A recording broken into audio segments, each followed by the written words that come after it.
Today is our 8th class, and we have, up until yesterday, we covered all the coursework that we had in our 3 books that we were supposed to cover. We completed that one, and today our agenda is going to be not a slide deck. We are not going to go over another set of things that needs to be done. If you have everything and some time between now and you actually attempt your test, what I would recommend you to do is just go through all the slide decks, all the coursework that we covered over the period of last 4 weeks. And also, I also recommend you to go and read some additional lessons from the book, or all three of those books that I gave you as a homework, so that you can get yourself familiarized with that one and also understand the concepts.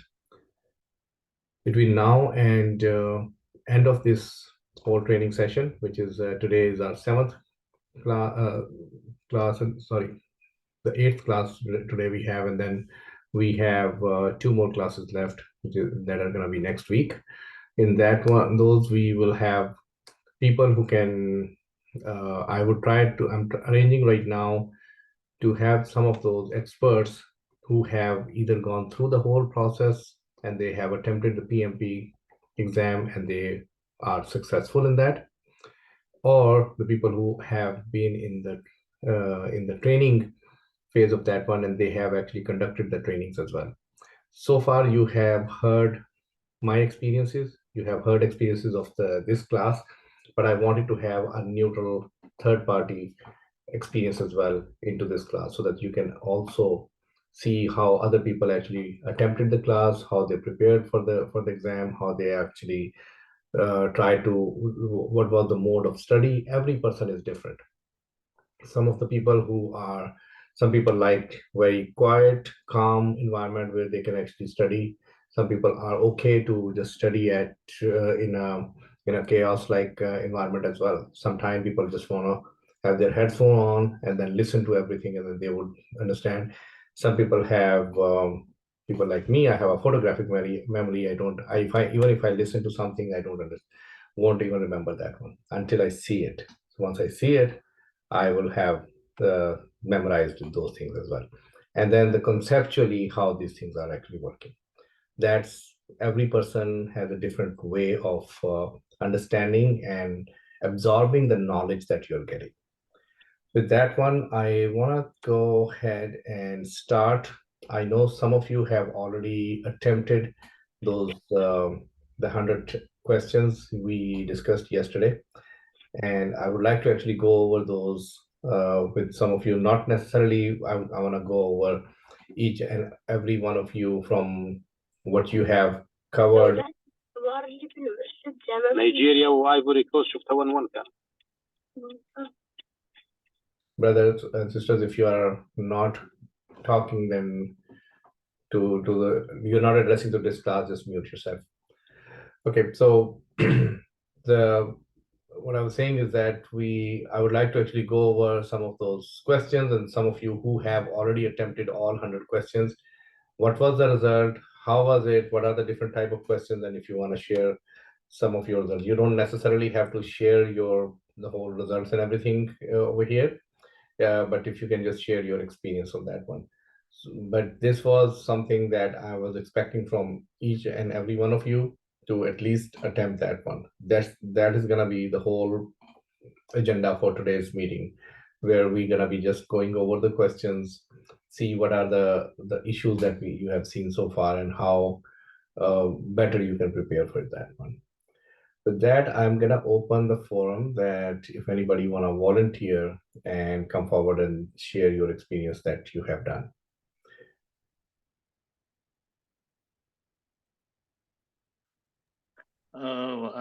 I couldn't complete everything, Brother Gul. It Okay. was, I think I finished about almost 40 questions in half an hour to 35 minutes. And of course, I didn't haven't read the whole book or prepared everything, but based on whatever knowledge I gathered from the class, I was able to get like 75% correct. So of course, if I prepare more and prepared, I think I should be able to make it more. Sure.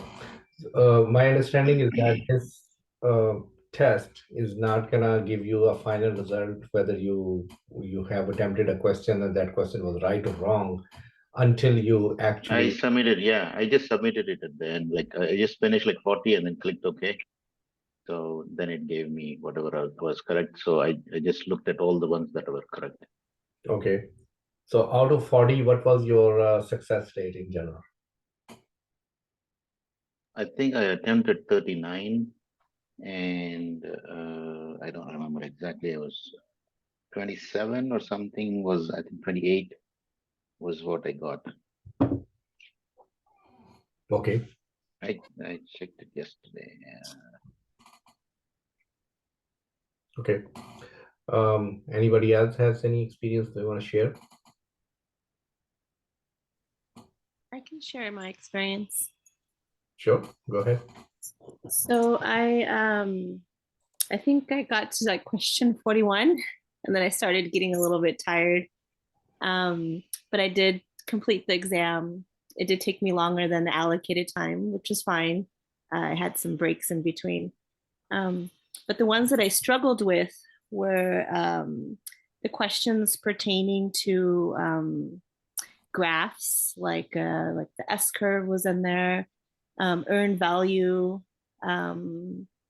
network logic diagrams, and like the earned schedule techniques. Like I did not understand those at all, and so I was just wondering like how much of the test, the actual exam, has those types of questions. Okay, that's a very good. So first of all, congratulations that you're the first, probably the first one who reported that you actually completed all 100 questions as well, because part of your training is just to sit and go and do it in one go. Not necessarily that you, when I say in one go, you have to complete the exam. That means that you cannot even get up from your seat. You can, as I mentioned yesterday as well, you can once you start the exam, the total time allocated to you starts. But if you are really good, you allocate you that one and then say, okay, I'm gonna take a break after every 50 questions. Attempt 50 questions and then take a break, a 5 minutes break, walk, maybe take a sip of water, have something to eat as well, to hydrate yourself, to eat something, you need some sugar, you need some relaxation. Even for that, only for a couple of minutes, let's do that. And then you go back in there and then do it again. So part of the whole practice is just to actually sit through the exam and complete it. These are the total 100 questions. If anybody can remind me how many were the total number of questions that are going to be there in the final exam? About 180. 180. 175 plus 5. Yeah, so it's going to be 180, and then 5 questions are going to be just practice questions. They are going to be randomly allocated somewhere and they are not marked questions. So you won't know exactly which one of these are right or wrong, or whether these are the scored questions or they are not scored questions. But you will have those 182 total. And how much is the total time allocated for this one? 3.5 hours or so. 230 minutes. Yes. 200. Correct. So so sitting through, and that's why I intentionally kept this class for 4 hours.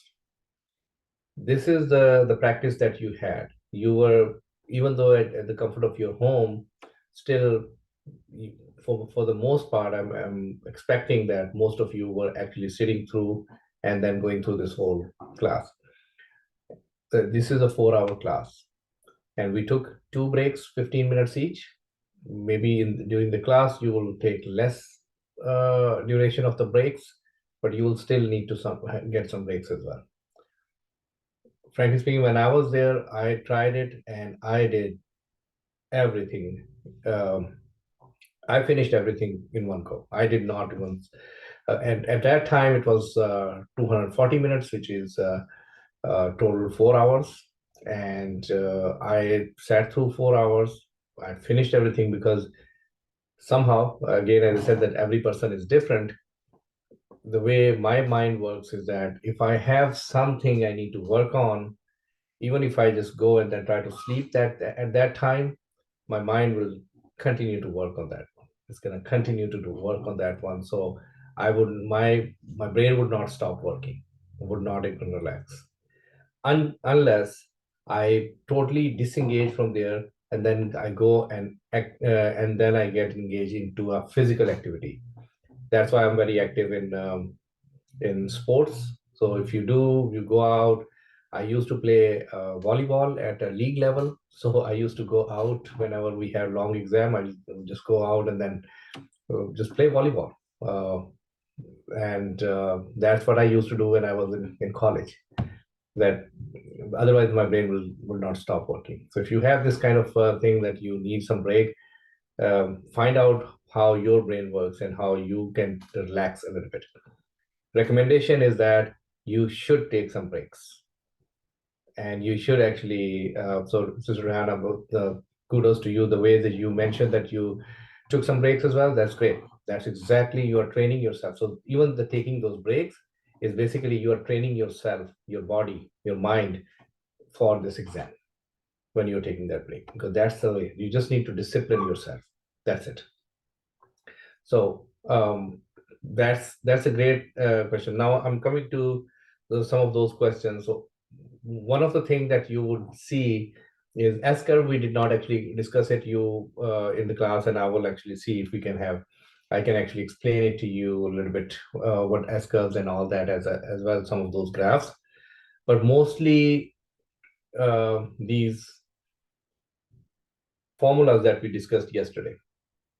If you need to actually just go in and start looking at those formulas, and then start looking at it, why it is, for example, how do we need find out what is a EV, which is a earned value, how much we find out what is a PV, which is a planned value. Now, even if I have a PV, I don't remember what the formula is, how that's going to be, but what exactly is a general definition of a planned value? Anybody can tell me? If I say that, what is a planned value for a thing? Now, I'm not asking for a book by the book definition. I'm asking for as a layman response on that one. That how do you define what the PV is gonna be?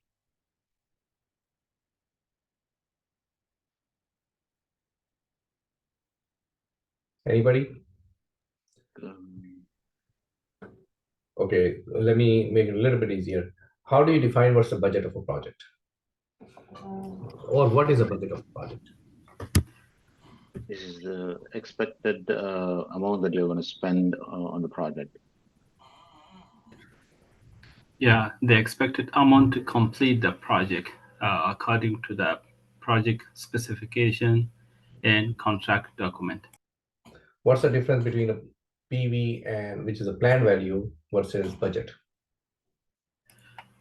Plan value will be the sequences of activity for the completion of project. And budget is the cost or money to use for the resources, manpower, and all the completion. Can I add to that? I understand that planned value is the budgeted value at any interval of time of the project. So at any given time, what was my budget to be spent by then? That's pretty much planned value. Correct. And can your plan value and budget both be equal at some point in time? And if so, when? At the end of the project, I would say. Yes. That is correct. So your budget is actually your allocated money and time. So you say that need 1 year to complete this project, and it's going to cost me $5 million. That's your budget. You go and ask people that the higher ups and say, or the finance department saying, hey, I need $5 million from you because allocated for this project. And this will take about 12 months to complete it. Your planned value is any point in time, your planned value, that how much is going to be the budget out of that $5 million, we're going to be using it. And that's why the planned value normally is less than your budget. If at any case you have gone above your budget, the planned value has gone above your budget, which means that you are over budget. Your project is over budget. And if you are under that one, that's great. You are still within budget. But what percentage of your actual work has been completed? Or other way around, what percentage of your actual work is still pending to be completed? So if you have a planned value of a project, the total duration of a project is 1 year. Out of that 1 year, you have, after 6 months, you are supposed to be, let's say, 55% at completion of your project. I'm not saying 50 exactly, because not necessarily the budget and even the activities are allocated in a linear. It could be slow in the beginning and then more at the end, or towards, or maybe more in the beginning, and then you, as you make progress, you have some hurdles, so you are just going slow, making slow progress at the end. So let's say you are supposed to have a 55% of that one for $100,000 project. So your 55%, $55,000 should have been spent on this one. And then when you completed that you, at the end of 6 months, if somebody asks you that what is the earned value for this one as of now, then you need to look at the remaining work, which is supposedly 45% of the overall project, and then you find out that how much time and money it's going to take to complete it. It may take another $60,000, or it may be, you may be able to finish it within $40,000. If you are able to finish it within $40,000 to $45,000 within the same time frame, you are exactly as per your allocated budget. So your PV is going to be equal to your EV is equal to or greater than PV, and that's exactly where we want to have our project.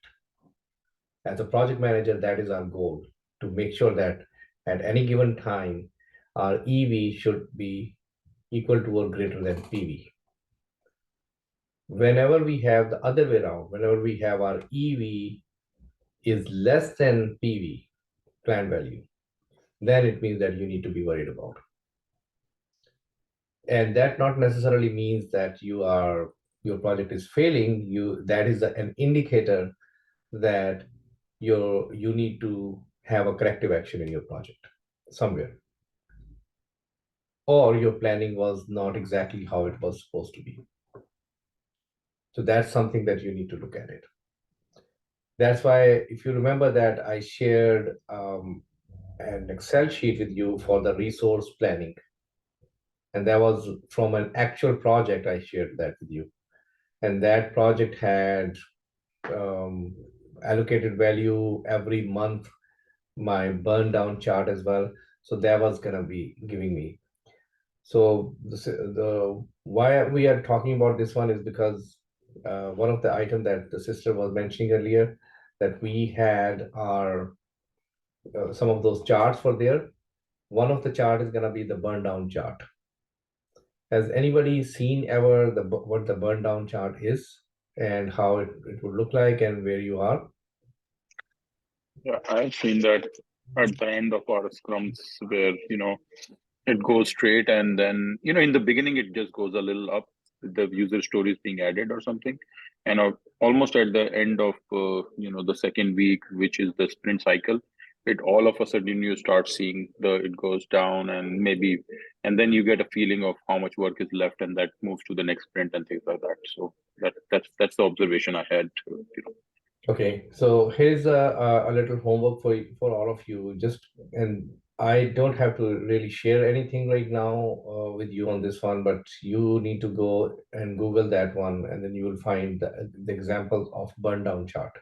So as Can I share my opinion, Gulbhai? say that again. Can I share my opinion? What I know, like you Yeah, can yeah. correct me. So Yeah. a burn down chart, like in a project, like how many hours have been consumed, how much budget has been consumed, all those details will be there in that burn down chart, and the project manager will use to demo that to the stakeholders. That okay, by this time we are here, and then by the end of, supposing like in Agile we do 2 week sprint, so that burn down chart would be a little different than the complete like projects life cycles burn down chart, which project managers will project. Okay. Is that correct understanding? That is actually correct. So I want to actually show you an example of that one. So give me a second. I will actually open that one and share that with you.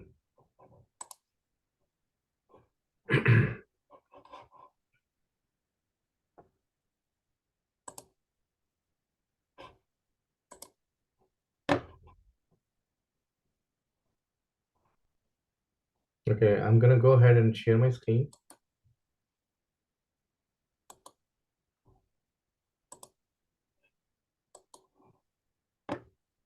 Can you see my screen now? Yes, yes. Okay, so this is a very simple. I did not create this one. This is a publicly available information. I have a couple of burn down charts, but I have not actually worked on those to remove the proprietary information out of that one.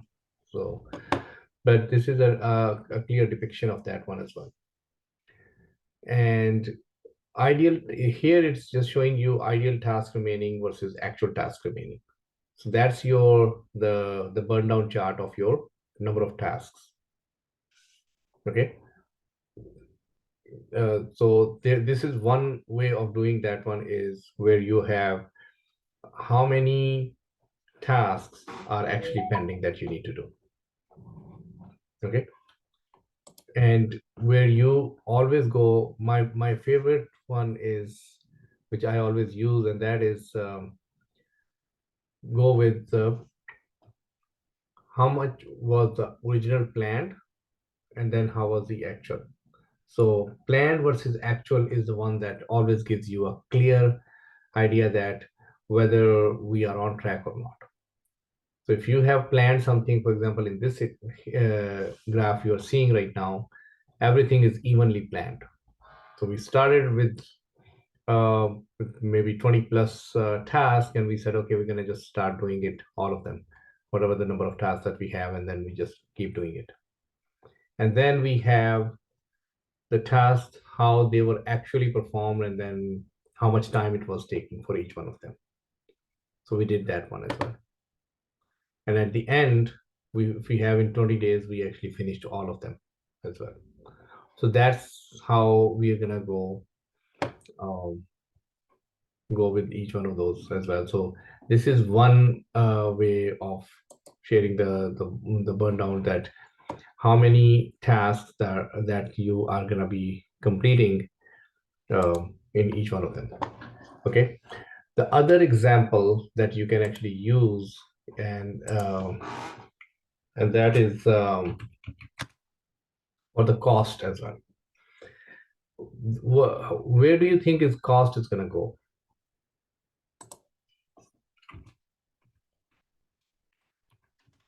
Anybody has any idea?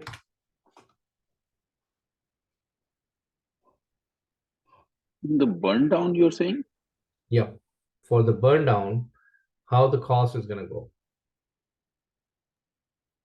I mean, It's going to go up, right? As you move forward in the time. it's going to go Increase? down, right? No, I it think should go increase. down as we move forward. Yeah. The cost? Budget will go down, but I don't think cost should go up, isn't it? As you the money. Yeah, budget will go down for sure. Yeah, for sure. Okay. And what about your the story points or your number of functionalities. They will go down. They will go down. Obviously, you start executing the planned tasks and user stories, right? So, Correct. Okay. So normally, when we say that, there's another concept also being used that's called burn down or burn up, which is basically that when you say that burn up tasks, so those are the tasks that basically what's your burning rate, or we also use another term called the burn rate for in terms of money that you have. So that is basically tells you that where you stand in terms of how much money you are actually using it. So I'm going to share one more thing with you. Hopefully that is gonna be that's gonna make it more clear to you.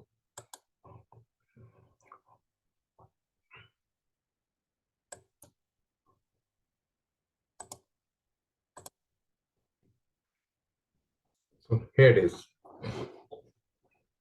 So this is your burn rate for forecast for your any of your projects or your business that we have. So you start higher, and maybe you are actually just going into that your burn rate is gonna go down as well, and then it's gonna start going up as well. So we have a cash balance. That's the balance is gonna go down as we make the progress in our project as well.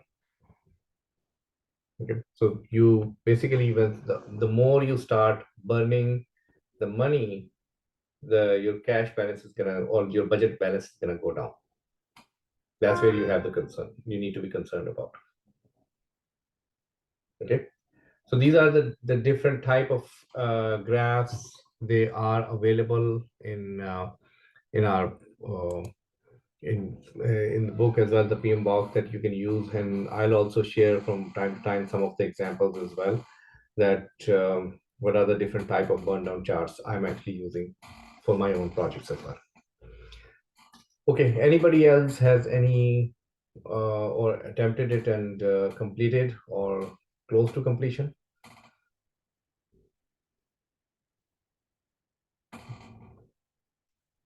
Nope, nobody actually tried that one and finished that. So that's actually a concern. This is something that Further ago, I attempted but didn't finish it. Unfortunately, I got about 70 questions, and about 53 of them I got them right. So okay. the most ones I got wrong were the agile. I'm not like familiar with that enough, so most of my mistakes were on those. Okay, and did you find them more?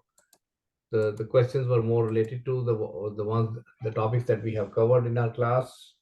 Doesn't matter whether those were correct or not correct, but you correctly answered or not correctly answered, but at least they were related to the topics we discussed in the class, or something came up that was not covered in the class. Some of them came up in the agile that were not covered in the class. Maybe I need to read the chapters to get familiar with that. Okay. Okay, that's good feedback. Anybody else has tried that one?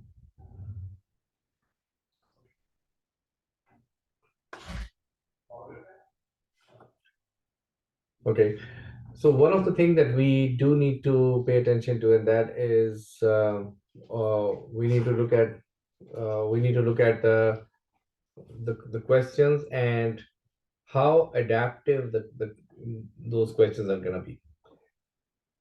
One of the key thing that they have changed from way back when they had that blunder, they changed it from 69% pass marks to 92% pass marks, back to 61% or 62%.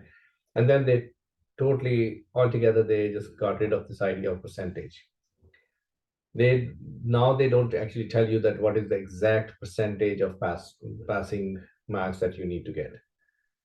They will have those adaptive questions, and those questions are going to start getting more and more tougher when you start getting all the questions are answered correctly.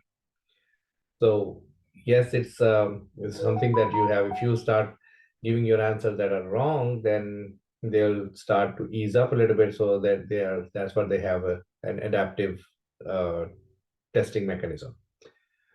Why PMI is doing it? Because they want to see your capability to do it, and then they have a certain criteria. Based on that one, they will decide. They don't disclose it, what that criteria is.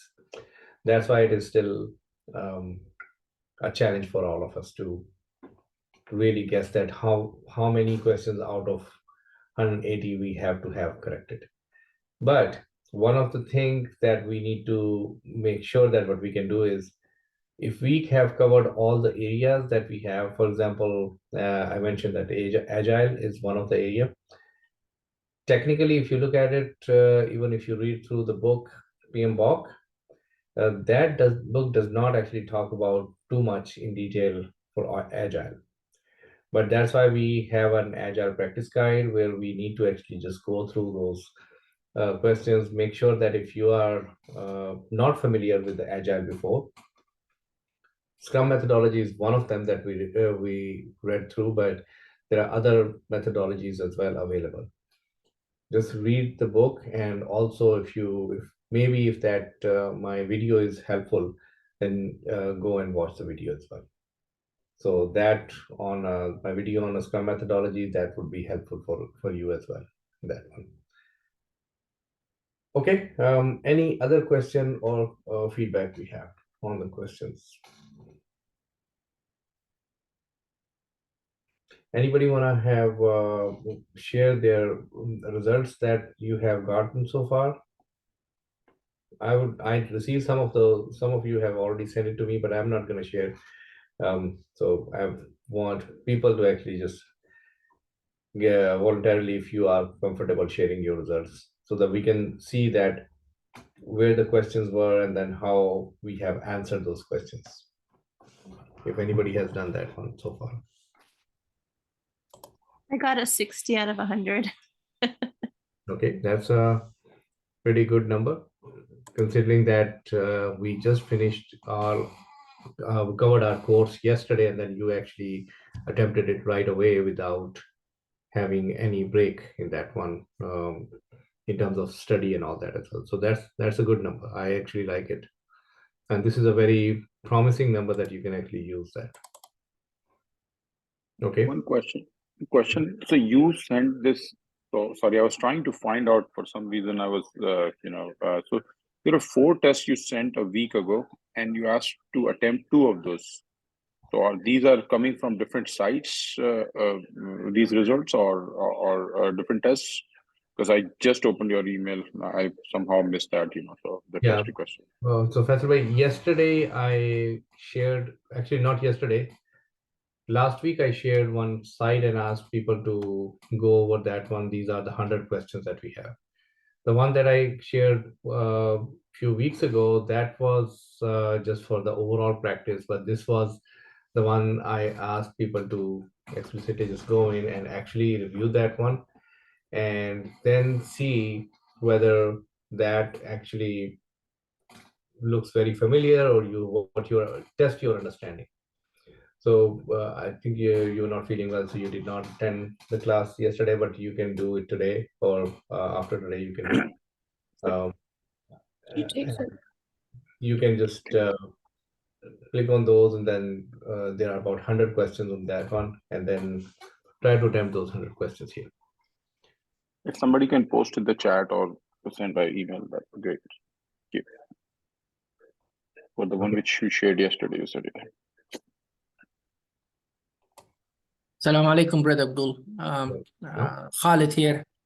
I want to just share a comment about we worked the test questions, and we reached the 70. And I did score, I would say, a reasonable score. I think 75% score of the 70 questions that I've answered. The comment that I wanted to say, the elimination helped me a lot, actually. A lot of the questions I really didn't understand well, but I was able to eliminate 2. And that was a good strategy. Then the other strategy that I use, I stayed consistent whenever I could not tell the answer.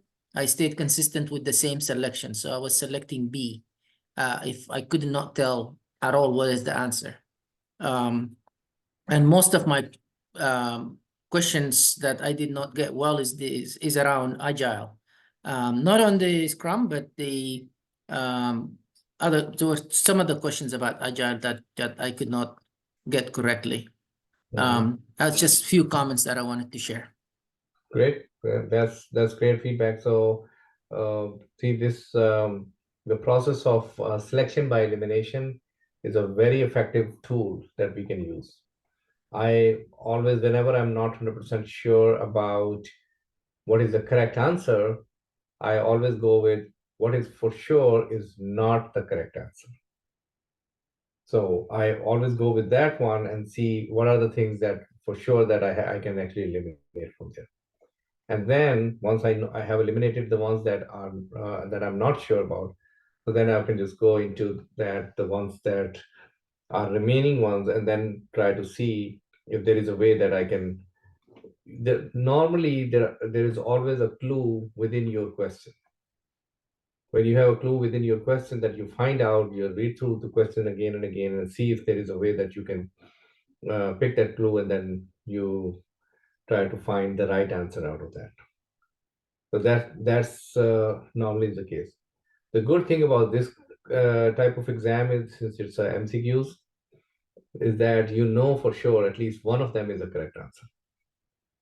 So that's a good thing, that you always go with that. Okay, which one of this is look like it's going to be a correct answer, and then you have to go to the merits and demerits of that question. And for agile, Scrum was one of them, but as I said, that Scrum methodology is one methodology out of many from agile. So we do need to actually go over, and if you have not worked in an agile environment before, I know for the first time, if you are just going through one class in agile itself is not going to be enough. People normally have at least 2 days rigorous sessions, full day sessions on agile, and then they go into the agile exams, and then they attempt those exams as well. So the conceptually agile is going to take a lot of time to review that if you have not done that before. I'll see if I can find more resources that can help you, but at the same time, I don't want to overwhelm you. Going through, for this one exam, going through 3 books should be good enough. If I give you, for example, 5 other books and say, okay, just read them through, it's not going to be easy for you to actually go over each one of those books and understand each one of those topics in those books and then attempt for the exam. It's good if you are able to do it, but it's going to take much longer time, and then you may not be able to complete any of those. That's why I want to stay precisely and the minimum amount of study that you need, or the contents of the study that you need to pass this exam. That's why today we are talking about mostly not the concept, but today we are talking about mostly about the content of the exam. That's more important. Good feedback. That's good. Anybody else has done that one, and then what's your experience, brother, has been about sitting through those all 100 questions, if you attempted 100 or 70, whatever?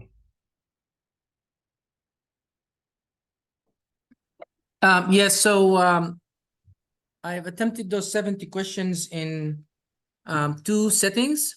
The first setting was yesterday, and today I finished the other setting. So I split that 70 question into 2 time frames. I was able to get through the first 20 questions yesterday, and then today I finished from 20 to 50, but much faster, actually. So I tried to pick up the pace and try to use an exam feeling. I have to pick an answer and just keep moving rather than thinking and reading it twice. But yesterday, when I did the 20, I spent longer time.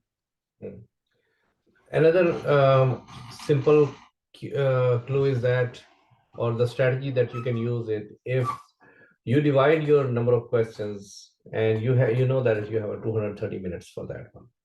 You allocate the last 30 minutes on just the review of the questions, which means that on average, you should have maybe one and a half, not even a 1.5, 1.2 minutes or 1 minute and few seconds to go over a question and select the right answer. If you're not able to answer a certain one question within that allocated time that you have allocated for yourself, just mark it for review and then move on. In that way, you will continue to make some progress and start picking up the low-hanging fruits, the ones that you are 100% sure about, and just move on to the next question. If you're stuck in one question and it's taking you 5 minutes to decide what the right answer is, and then you finally decide one, and then still you are not 100% sure that maybe this was the right answer, maybe this was not, but you move on. And then what you did is that you actually, maybe you got it right. You spent 5 minutes on that one question, but what you did is that after that you lost 5 or 4 questions worth of time. So one of the things that you do need to train yourself in is sit through the exam in this mock test and go over again and again and again to practice your time management on this. So this is not just the exam and the knowledge that you need to do. This requires your time management. That's why I was appreciating when sister mentioned that she took breaks, but at the same time she did complete. However, it was not completed within the allocated time, which is okay. At least you finished one. So first your target has to be, okay, no matter how much time it takes, I'm going to attempt it and I'm going to finish it. And then you calculate that how much time it took you to actually complete one. And then you try to optimize your strategy so that you can start strategically divide overall your 180 questions into maybe 50 questions or 30 questions or 40 questions each, and then start taking those breaks. So if you do that, for example, if you're planning to have 4 breaks or 3 breaks after one every 50 questions, and then it means that but your break has to be really very brief break. It cannot be like 10-15 minutes. It should be maximum like 4 or 5 minutes break that you're taking, which means that 15 minutes you're going to be allocating for your breaks. So you need to think about it that now I have only 2 hours and 3 hours and 15 minutes on that one. So sorry, my math was wrong earlier when I was, no, actually that was not wrong. When I said about a minute or 1 minute, few seconds that you need to allocate for each question, because you have 180 questions total. So if you have, you try to finish, you target 1 minute, let's say 1 minute and 5 seconds or 65 seconds or 70 seconds per question, and you continue to make progress and then start answering the ones that you are 100% sure they are correct. And the ones that you are not sure, just keep marking them as review, and then move on and then finish it. Maybe if you are able to finish it in 190 minutes or so, it means that you used, or even if 180 minutes, it means that you have spent 3 hours completing all 180 questions, with some that are the ones that have to be marked. Another clue that you need to use is when you mark a question for review, just before you do that, pick one answer that you think as of within that one minute allocated 1 minute time, whatever you think is the right answer that comes to your mind, pick that one and then mark it for review and then move forward. That will help you if you are there, you once you are finished with all your 100 questions in 3 hours or 180 questions in 3 hours, and you have about 30 minutes left, you go back and start. Now you start spending more time onto that one. Let's say you 50% of your questions are the ones that have been marked as ready for review. You need to review them. And now you have only 30 minutes and you have about 90 questions. So you don't even have 1 minute to actually complete it. Let's say you now this time when you're doing it and you're spending more time because you're reviewing it, and then you found out that I was able to do only 50 out of 90 in these 30 minutes. But then leaving the remaining questions unattempted or empty is wrong. So what you need to do is just go back, and then once you submit it, that now the time is up, so you can't do anything about it. So all you have to do is just submit that one. With that submission, at least you will have an answer that questions have been attempted, and let's hope that even though it was your best guess, maybe in some cases that best guess was the correct answer. So you will have actually the credit for that particular one question, sir. That's the trick that I learned it later on. When I was doing it, I did not. When I was doing my PMP, I did not at that time. I was marking some of them for review later, but I did not select the ones, whatever is the best answer that comes to my mind. With that, what happened that at the end, when I finished everything with 90 seconds left in my allocated time. So 90 seconds, at that time, it used to be 200 questions and 4 hours. So I just finished my last question and review of the last question 90 seconds before that one. So that was the last 90 seconds. I looked at it and then I submitted the whole test and then got the result. So these are the few tips that you need to use. Make sure that you have those your pen and a paper with you in there. I will go back and see if that is still allowed. Back in the days when I did it, it was allowed that you can have a blank piece of paper and a pen with you, and then you can go into the exam, write down all your formulas, whatever you have in your mind. Dump your mind onto that paper, and now that paper is your key, and that you can use that key because you were already in that exam. But I'm not sure if that practice is still there or not. So that's the part that I need to look at it. So next week, I know that we have only about last 5-6 minutes left, and today's class is going to be only till 3 o'clock, and we will pick up the next one next week.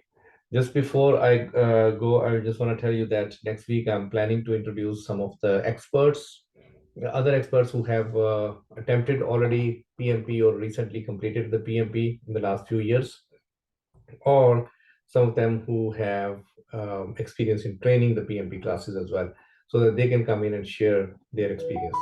I don't know how many of them are going to be, maybe just one person or two people, but I'm trying to reach out and see if anybody is willing to share that experience as well from our community. So that's what we will be doing next. One last thing before I go. Yes, go ahead. Brother Gold, are you going to share more of the mock exams with us? I can share more, but first I was actually hoping that people will have attempted, at least 100% of our class have attempted these 100. These are the first ones, but I will share more as well with you. Yeah, in this week, I will share more, so you should actually try to have more mock exams. Okay. Before we go, I just want to mention one thing. Next Sunday is our last class, and that would be the end of this whole training session. So there are one thing that I wanted to do is that I wanted to actually share that we will have our conclusion on that last class, and we would like to celebrate that one. But before we go on that detail, I want to know if there is any question about the mock exams or the test that we are doing, that you can ask question right now.